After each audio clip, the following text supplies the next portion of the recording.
आज दिनांक 5 जून 2020 विश्व पर्यावरण दिवस के अवसर पर आप सबको बहुत बहुत शुभकामनाएं। यह दिवस आपको ज्ञात ही होगा कि यूनाइटेड नेशन द्वारा 1972 में पहली बार मनाया गया था। और इस दिवस को इसलिए मनाया जाता है कि हम पर्यावरण को अपने बैलेंस कर सकें, क्योंकि जैसे ग्लोबल वार्मिंग हो रही है या पोल्यूशन बहुत बढ़ रहा है, तो ये पर्यावरण ही हमें अब बचा सकता है, नहीं तो हम बहुत बीमारियों से ग्रसित होते रहेंगे और बीमारियां फैलती रहेंगी। तो इसलिए मेरा आप सब साधकों से एंड महानुभावों से सबसे ये निवेदन है कि आप जो जन्म दिवस मनाते हो या अपनी शादी की सालगिरह मनाते हो या बच्चों के जन्म दिवस मनाते हो, ऐसे अवसरों पर एक पौधा जरूर लगाया करो और उसकी देखभाल भी जरूर करा करो। इससे क्या होगा कि हमारा स्वास्थ्य भी ठीक रहेगा और पर्यावरण को भी हम बैलेंस कर सकेंगे कि हमारा देश दूसरे देशों से अलग हट के अच्छी हेल्थ वाला ही बना रहेगा। इस अवसर पर सेवक आपको दोबारा बहुत बहुत शुभकामनाएं देता है। अब हम आते हैं अपने इशू पर, जो कि हमने ये प्रोग्राम चलाया हुआ है कोविड-19 पर, तो कोरोना वायरस पर। अब इस आरोग्य लहर में आज हम 8वें चरण में प्रवेश कर रहे हैं। तो मेरे को बहुत सुझाव आए थे कि आप वीडियो को छोटा कीजिए और इसको थोड़ा सा दोबारा बताइए कि हमें कौन से व्यायाम करने चाहिए, हमें क्या खाना चाहिए, क्या प्रिकॉशन लेने चाहिए। तो मैं आप सबकी इन भावनाओं को समझकर आज का वीडियो कोशिश करूँगा बहुत छोटा बनाऊँ। तो सर्वप्रथम मैं पहले पार्ट से शुरू करूँगा कि कोरोना वायरस कोई बहुत बड़ा खतरा है नहीं, जैसा हमारे को पहले से ही डरा दिया गया था या हम घबराए हुए हैं। सर्वप्रथम तो सेवक आपसे प्रार्थना करेगा कि आप अपने दिल से इस डर को निकाल दीजिए कि कोरोना वायरस किसी की मृत्यु कर सकता है। सिर्फ कोरोना वायरस में आपने भी अगर न्यूज़पेपर पढ़ते हैं या मीडिया रिपोर्ट्स देख रहे हैं या आप दूसरे चैनल्स देख रहे हैं, तो आपने देखा होगा कि जो मैक्सिमम मृत्यु जो हो रही हैं वो या तो बुजुर्गों की हैं या ऐसे महानुभावों की हैं कि जिनको दूसरी बीमारियां थी। आप देखिए पहले भी हमारे देश में भी, वर्ल्ड में भी, ये कैंसर से, ट्यूबरकुलोसिस से, रेस्पिरेटरी प्रॉब्लम से, हार्ट प्रॉब्लम से, ये प्रॉब्लम कितनी डेथ होती आ रही है। तो अब क्या हो रहा है कि अब कोरोना वायरस एक रीज़न बन जाता है, जबकि डेथ के कारण कई होते हैं। तो हम इसलिए कह देते हैं कोरोना वायरस। दूसरा, आप अगर घबरा जाएंगे तो आप अपनी भी सुपरविज़न नहीं कर पाएंगे और अपने अनुज, अपने जो परिवार के सदस्य हैं उनकी भी सुपरविज़न नहीं कर पाएंगे। और आज तक का सेवक का एक्सपीरियंस है कि हॉस्पिटल्स में जो भी पेशेंट गए हैं, बहुत कम ऐसे हैं जो कि वहाँ से बचकर आए हैं। क्योंकि जब सीरियसनेस आ जाती है, एक दिमाग में भय पैदा हो जाता है, तो वो जो है इंसान को भयावह स्थिति पैदा कर देता है और इंसान घबरा जाता है।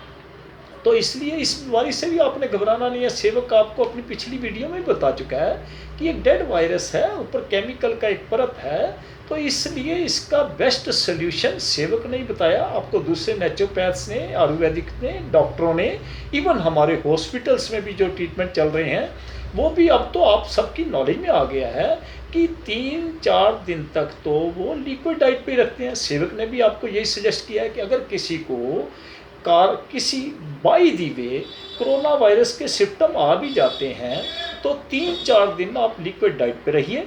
और वो जो काढ़े बनाने के लिए, जैसे आपको सेवक ने नींबू का एक बताया था कि नींबू पानी उबाल लीजिए, उसको उबाल कर नीचे रख लीजिए पतीले को, 2-3 लीटर पानी, उसमें एक नींबू को वॉश करके अच्छी तरह धोकर उसके स्लाइस कीजिए स्किन समेत और उसको पानी में डाल दीजिए। उसमें से 1-2 स्लाइस अपने नाश्ते के साथ खा लीजिए, 1-2 स्लाइस दोपहर के खाने के साथ, एक तो जो बाकी बचे 1 या 2 वो रात को खाने के साथ खा लीजिए। तो दूसरा जो पानी आपके पास तैयार है जब आपको प्यास लगे वो पानी पीजिए। ये तो है पर्टिकुलरली कोरोना वायरस जिसको सिम्पटम आ जाए, तो आप अगर ऐसा करेंगे। और दूसरा आपको बताया था कि आप उसमें से 1 कप पानी का गरारे कर लीजिए, थोड़ा नमक डाल के, उसमें पाकिस्तानी नमक डाल के, उसको लाहौरी नमक भी कहते हैं, इवन आप काला नमक भी डाल सकते हैं, दूसरा नमक भी डाल सकते हैं। तो वो आप गरारे कर लीजिए और 1 कप पानी बॉइल कर लीजिए चाय की तरह, उसमें 1 चम्मच शहद डालिए, उसकी भाप लीजिए और सोते समय जब वो कोसा हो जाएगा तो उसको सिप सिप करके पी के सो जाइए। तो इससे आपको कोरोना वायरस का कोई खतरा ही नहीं रहेगा, आप बिल्कुल स्वस्थ हो जाएंगे। अगर आपको कोरोना वायरस भी हो गया तो आप नींबू की जगह पे अदरक को भी इस्तेमाल कर सकते हैं, छोटा सा पीस अदरक का लीजिए, उसके भी वॉश करके अच्छी तरह 5-6 स्लाइस कीजिए। उसी तरह जो आपने पानी उबाला उसमें अदरक के स्लाइस डाल लीजिए, 1-2 स्लाइस नाश्ते के साथ ले लीजिए, 1-2 दोपहर को, 1 या 2 जो बचे हैं रात को ले लीजिए। उसको भी वही है कि आपने गरारे करने हैं, गरारे करते समय आप थोड़ा सा हल्दी भी डाल सकते हैं, लेकिन सेवक आपसे एक प्रार्थना करेगा कि हल्दी किसी भी शेप में आप यूज़ करें, किसी भी तरीके से यूज़ करें, उसको अम्बा हल्दी होनी चाहिए। सेवक देख रहा कि लोग 1-1 चम्मच हल्दी डाल लेते हैं रात को दूध में, लेकिन सेवक की आपसे प्रार्थना है, गर्मी के दिन है, आपके लीवर में हीट हो जाएगी, लीवर प्रॉब्लम हो सकती है, इसलिए आप 1 चुटकी नमक, 1 चुटकी हल्दी डाला कीजिए। अगर आपको रात को दूध में भी डालनी है तो 1 चुटकी हल्दी डाला कीजिए। और अगर आपने अपने काढ़े में भी डालनी है तो 1 चुटकी हल्दी डालिए, वो भी अम्बा हल्दी। अम्बा हल्दी आप पंसारी की दुकान से, जहाँ से आयुर्वेदिक मेडिसिन मिलती है, वहाँ से आम बात है मिल जाएगी आपको, नहीं तो आप अम्बा हल्दी सूखी ले आइए, घर में कूट लीजिए और उसको भी यूज़ कर सकते हैं आप। जब आप गरारे कर रहे हैं और नमक डाला, थोड़ी सी हल्दी डाल लीजिए, गरारे कर लीजिए। और इसी तरह से वो हल्दी जो है आप उसको भी चाय की तरह मतलब भाप लेके और सिप सिप करके सोते समय पी के सो सकते हैं।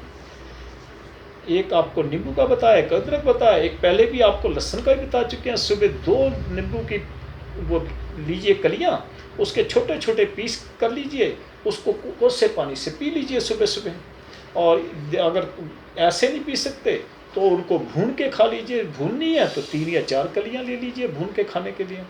रात को दूध में उबाल के भी ले सकते हैं 2 कलियाँ।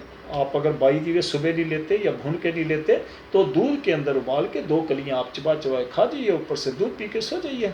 तो ये भी आपके लिए बहुत अच्छी है।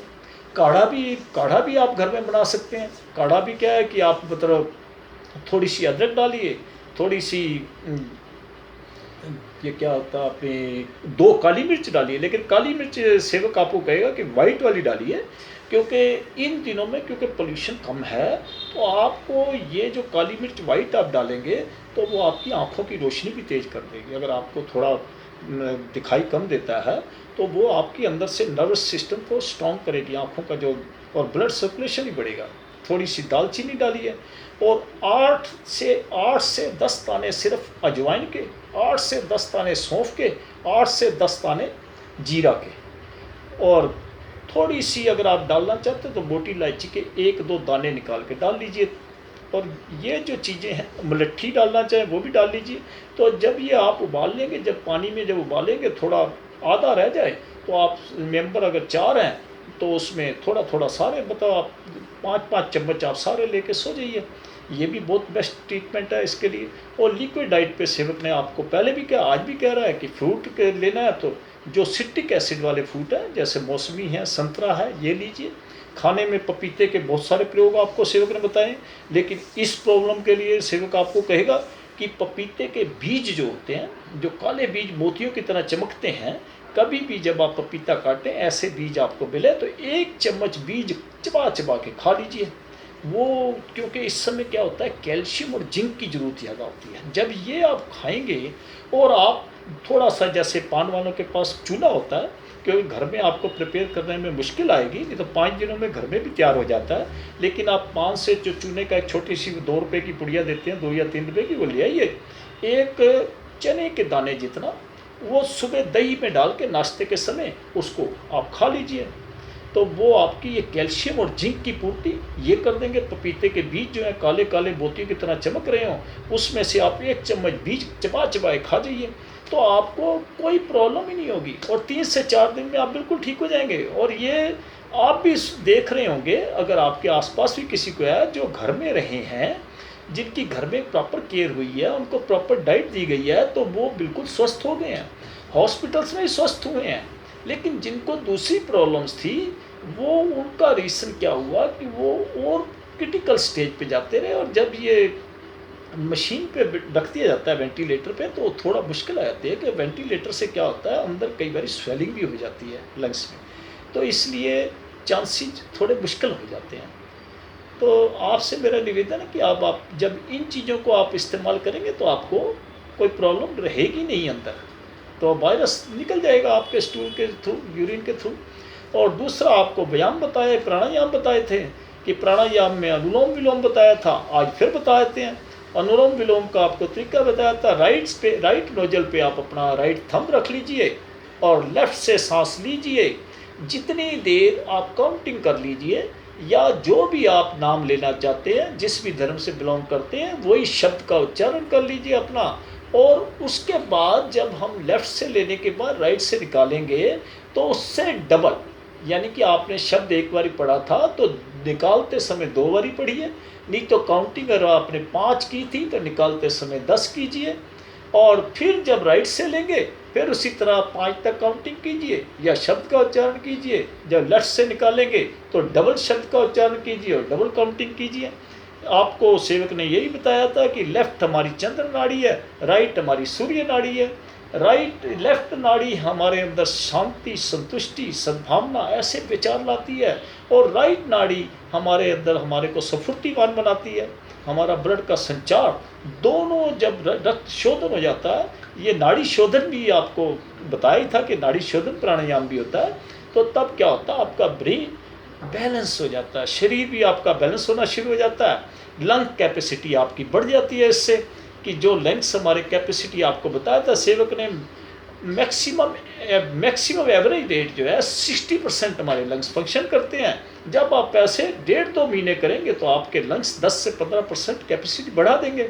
तो उससे क्या होगा, जितना आप ऑक्सीजन इनहेल कर सकेंगे मैक्सिमम, और उस ऑक्सीजन इनहेल करने से आपके सेल्स जो है अंदर, ब्लड सेल्स स्ट्रांग हो जाएंगे और एंटीबॉडी एलिमेंट्स अंदर क्रिएट हो जाएंगे, क्योंकि हमारे अंदर ही डॉक्टर है। ये तो नेचुरोपैथी में, आयुर्वेदिक में सब आपको बताते हैं कि हमारा डॉक्टर हमारे अंदर विद्यमान है, अगर हम उसको एक्टिवेट रखें। हाँ, वो अलग बात है, हम जंक फूड खाएं, कोल्ड ड्रिंक खाएं, गलत चीज़ें खाएं, चीनी ज़्यादा खाएं, नमक ज़्यादा खाएं, मिर्ची ज़्यादा खाएं, लाल मिर्ची, तो ये चीज़ें तो नुकसान करें। और सेवक ने आपको यही बताया कि आप 3 चीज़ों से जितना परहेज कर सकते हैं, नमक, मैदा और चीनी, इनको जितना मिनिमम यूज़ करेंगे उतना आपके लिए फ़ायदेमंद है। तो दूसरा, इसके बाद ये आपको प्राणायाम बता ही दिया कि सांस लेने का तरीका भी आपको ये बताया था कि आपने बिल्कुल नॉर्मल सांस लेनी है, कोई ज़ोर ज़बरदस्ती नहीं करनी, कोई स्ट्रेन नहीं होना चाहिए, सिर्फ आपकी बैकबोन, रीढ़ की हड्डी सीधी होनी चाहिए, और आप ऐसे बैठ जाइए और सिर्फ ये देखिए, प्यार से सांस लीजिए,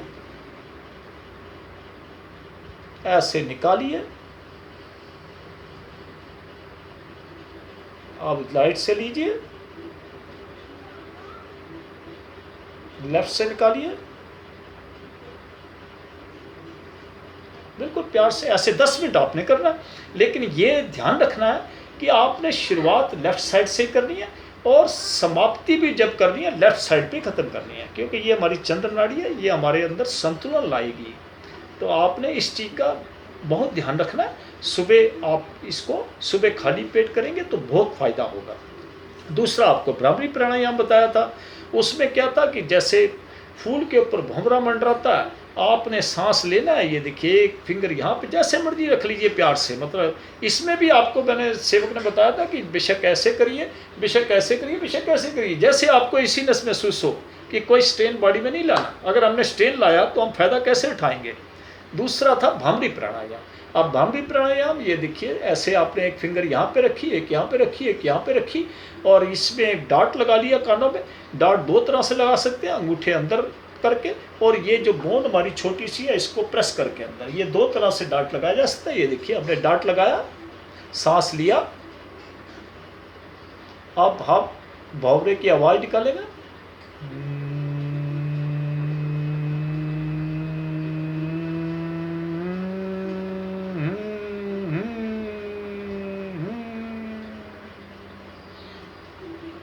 इसको भी 10 मिनट करना है।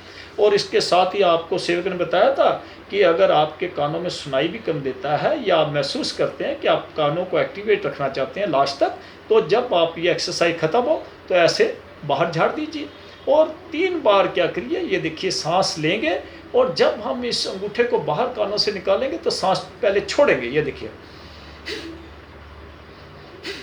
ये ऐसे 3-4 बार ऐसे कीजिए, आपकी नर्वस सिस्टम, ये कान भी बैलेंस हो जाएंगे, ब्रेन बैलेंस हो ही रहा है और ये आई साइड भी आपकी अच्छी हो जाएगी और सारा शरीर, ये नाड़ी शोधन हो जाएगा, सारा शरीर बेस्ट हो जाएगा, ऑक्सीजन एक्यूमुलेट होएगी, ब्लड सेल्स मजबूत होंगे।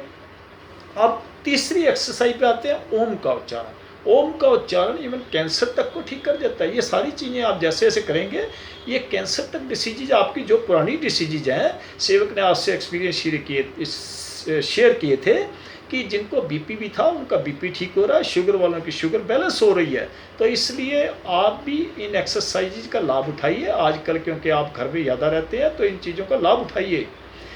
ये अब ओम का उच्चारण करेंगे, इसमें भी कमर सीधी है, आपने ये मुद्रा बना ली है, ऐसे बना लीजिए, ऐसे बना लीजिए। ऐसे बनाने के लिए इसलिए कहते हैं कि जो साधक शुरू में करते हैं तो पल्पेशन यहाँ से जल्दी शुरू हो जाता है, क्योंकि दोनों यहाँ पे स्पर्श करते हैं तो पल्पेशन हो जाता है। इसको ऐसे रख लीजिए, बेशक पल्पेशन होना चाहिए। जब आपका पल्पेशन शुरू हो जाए तो आप समझ लो कि आपका शरीर का विकास होना शुरू हो गया, आपके मन का, आपके तन का और आपके मस्तिष्क का। अब ये हम ओम का उच्चारण करेंगे, ओम का उच्चारण करते समय ध्यान करेंगे। हम जब सांस लेंगे बिल्कुल नॉर्मल अपना फिल करें। फिल करने का तरीका भी सेवक ने आपको बताया था, पहले नीचे का भाग, फिर सेंटर का, फिर ऊपर का। महसूस ऐसे करेंगे, हमारा पेट फिल हो रहा है, चेस्ट फिल हो रही है, ब्रेन फिल हो रहा है। जब निकालेंगे तब भी ऐसे ही होता कि पहले ब्रेन खाली होता है, फिर ये और फिर नीचे का हिस्सा। ये भी आपको बताया था कि बट नेचुरल है, सांस लंग्स में ही जाता है, वायु लंग्स में जाती है, लंग्स से निकलती है। लेकिन हम आभास करते हैं तो ऐसे हमारे लंग्स जो है एक्टिवेट हो जाते हैं, उनकी कैपेसिटी बढ़ जाती है। अब हम ओम का उच्चारण करेंगे और इसमें हम ओम बनाएंगे। जब हम ओम का उच्चारण कर रहे होंगे तो हम ऐसा अनुभव करेंगे कि हम ओम बना रहे हैं और हमारी नॉइस भी जो है उसी तरह कम और तेज होती रहेगी। सांस लेंगे,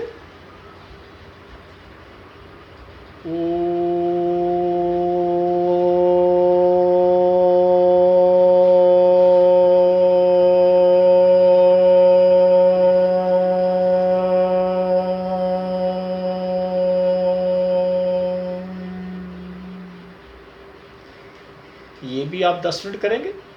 और इसके बाद आपको बताया था कि खिलखिलाकर हंसेंगे, पूरा अपना मन को खुशी में लाते हुए ये सांस लेंगे 2-3 बार ऐसे करेंगे और 2 बार ऐसे करेंगे। सांस लेंगे और सांस को, मुंह को फुलाएंगे, सामने आएंगे, सांस को अंदर क्लॉकवाइज घुमाएंगे पहले, फिर एंटी क्लॉकवाइज, फिर इस तरह एंटी क्लॉकवाइज सर्कल में, क्लॉकवाइज सर्कल में और एंटी क्लॉकवाइज सर्कल में। ठीक है, शुरू करेंगे। अभी अपने खिलखिलाकर हंसे थे, वो आपने 3-4 बारी हंसना है। अब 1-2 बारी जो करना अब मैं वो बता रहा हूँ।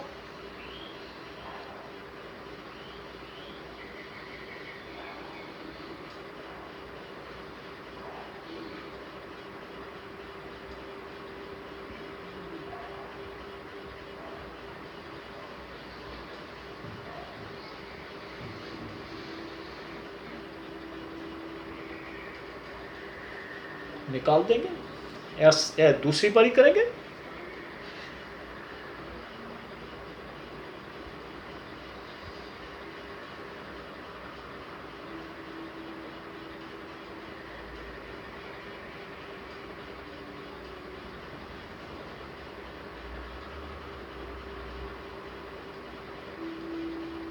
निकाल देंगे। ये क्रिया जो हमने की है, ऑक्सीजन को अपने फेस अंदर घुमाया है मुंह के अंदर, इससे आपके ये गाल, आपके जबड़े, आपके दांत मजबूत रहेंगे और आपको झुर्रियाँ जल्दी नहीं पड़ेंगी। तो अगर आप ऐसे करेंगे तो आपको बहुत फ़ायदा होगा। दूसरा, आपको ये सारी चीज़ें आपको बताई थी। और कॉन्स्टिपेशन वालों के लिए काग आसन बताया था, उसका भी प्रोसीजर आपको बता दिया था कि काग आसन में जो है कि आपने सिटिंग ऐसे करनी है, पैर जैसे कौवा बैठता है आपने ऐसे बैठ जाना है।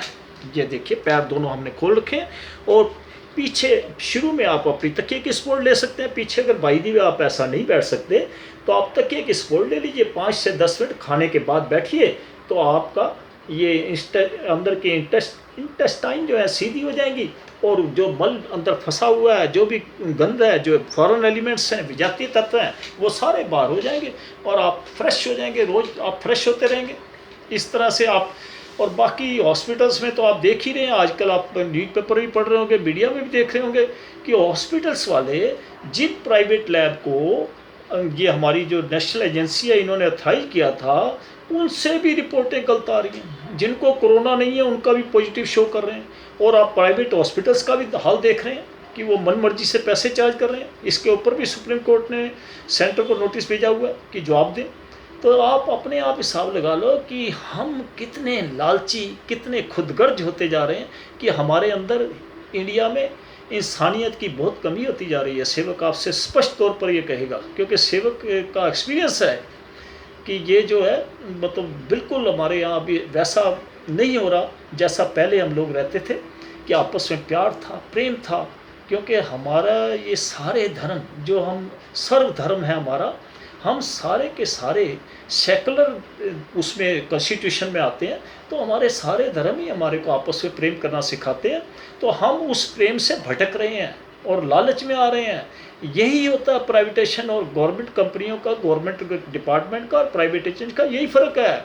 लेकिन कुछ हमारे मित्र भी, कुछ लोग भी कहते हैं कि प्राइवेटेशन से शार्प होता है, लेकिन सेवक आपको कहना चाहता है गवर्नमेंट से जितना शार्प और जितना सामाजिक कार्य हो सकता है, समाज का भला गवर्नमेंट डिपार्टमेंट ही कर सकते हैं, प्राइवेट कभी नहीं करेगा। प्राइवेट में तो आप हॉस्पिटल्स का भी देख लिए, जब 25% देखो जिनको गवर्नमेंट ने लैंड दी, उनमें गरीबों के लिए 25% का प्रोविज़न है कि वो 25% बेड जो है गरीबों के लिए रखेंगे। लेकिन फिर भी देखा क्या जाता है कि रिकॉर्ड में कुछ होता है और होता कुछ है। और इवन यहाँ तक आपने देखा होगा मीडिया में कि डॉक्टर्स को भी कंटेक्ट होता है कि आप मरीज लाओगे तो आपको इतना परसेंटेज मिलेगा। ये तो ये बहुत हमारे लिए बहुत ही ऐसी बात है। ये मतलब जो है ना, मतलब अब इसको सेवक क्या कहे, सेवक को तो अंदर से बड़ा दुख होता है जब ऐसी किसी बात का पता चलता है। और दूसरा, मीडिया भी हमें कोई पूरी रिपोर्टें अब नहीं बता रहा जैसा कि हो रहा है। जैसा मैंने आज ही वीडियो किसी की ऑडियो सुनी थी, तो उसके फादर साहब गुजर गए थे, उसके जीजा जी गुजर गए थे, सॉरी फादर कह गया, उसके ब्रदर इन लॉ यानी कि जीजा जी गुजरे थे। तो वो कहता है कि ऑल इंडिया मेडिकल में काफ़ी बॉडीज अभी पड़ी हैं जिनका संस्कार नहीं हो पा रहा। कि निगम बोध दिल्ली में जैसे निगम बोध घाट है या पंजाबी घाट है जो कि LPG से करते हैं, इवन अब वो दूसरा वुड से भी, जो लकड़ी से भी होती हैं, वो भी कर रहे हैं, तब भी बहुत रश है कहते हैं बॉडी का। इसका मतलब डेथ बहुत हो रही है, चाहे वो बाहर से पेशेंट आ रहे हैं, दिल्ली से जा रहे हैं, या ऑल इंडिया लेवल पे भी डेथ आप देख ही रहे हैं। महाराष्ट्र में, गुजरात में, दिल्ली में बहुत बढ़ रहा है। ये सेवक ने आपको पहले भी बताया था कि ऐसा सेवक को तो डाउट है कि बहुत थिकली पॉपुलेटेड जहाँ जहाँ पे भी हैं, वहाँ पे जब टेस्ट होंगे तभी पता लगेगा इस बीमारी का कि कितनी बढ़ रही है। क्योंकि इस आप अपने आप को अगर इम्यून सिस्टम स्ट्रांग रखेंगे तो ये बीमारी क्या, आपकी पुरानी बीमारियां भी ठीक हो जाएंगी और आप इस बीमारी से भी बचे रहेंगे। आप ये बस सोचिए कि बीमारी आपका कोई नुकसान कर सकती है, आप इसमें बिल्कुल घबराने की कोई ज़रूरत नहीं है। और तीसरा, अब आपको बीइंग ए नेचुरोपैथ हम चाय बिल्कुल नहीं एडवाइस करते हैं, लेकिन जिसको कोरोना हो गया अगर बाई दी वे, तो बाकी चीज़ों को करने के साथ साथ सेवक आपसे आग्रह करेगा कि 3 बारी आप चाय भी जरूर पीजिए, सिर्फ जब तक आपको कोरोना है। क्योंकि चाय में जो कैफीन तत्व है ये भी इसको डिल्यूट करने में काम आता है, जल्दी डिस्पोज ऑफ करने में। तो आप जो है चाय भी, जिसको कोरोना पॉजिटिव हो उसको 3 बार दिन में चाय जरूर दीजिए। 2-3 दिन, ज़्यादा से ज़्यादा 4 दिन में वो बिल्कुल नेगेटिव रिपोर्ट उसकी आनी शुरू हो जाएगी, उसके बाद उसको कोई प्रॉब्लम नहीं है, फिर बेशक वो चाय छोड़ सकता है। सेवक आपको सिर्फ 3-4 दिन के लिए, जिसको कोरोना पॉजिटिव हो, 3-4 दिन के लिए 3 बारी चाय उसे जरूर दीजिए और वो उसको फ़ायदा ही करेगी। और डाइट पर ध्यान रखिए, लिक्विड डाइट पर रखिए 3-4 दिन, उसके बाद आप धीरे धीरे डाइट को बढ़ाइए। फ्रूट में आपको बताया ही था, बुजुर्ग हैं तो उनको जूस निकाल के दीजिए, अनार, संतरा, मौसमी। और जंग है या आप चबा के खा सकते हैं, तो बेस्ट तो चबा के खाना होता है। और सेवक को याद आ रहा है कि एक बार वेस्ट बंगाल में सोशल काज के लिए गया था, तो वहाँ पे एक बात वो कहते थे कि जोल खाबो यानी कि जल को खाओगे, हिंदी में उसका मतलब है जल खाओगे।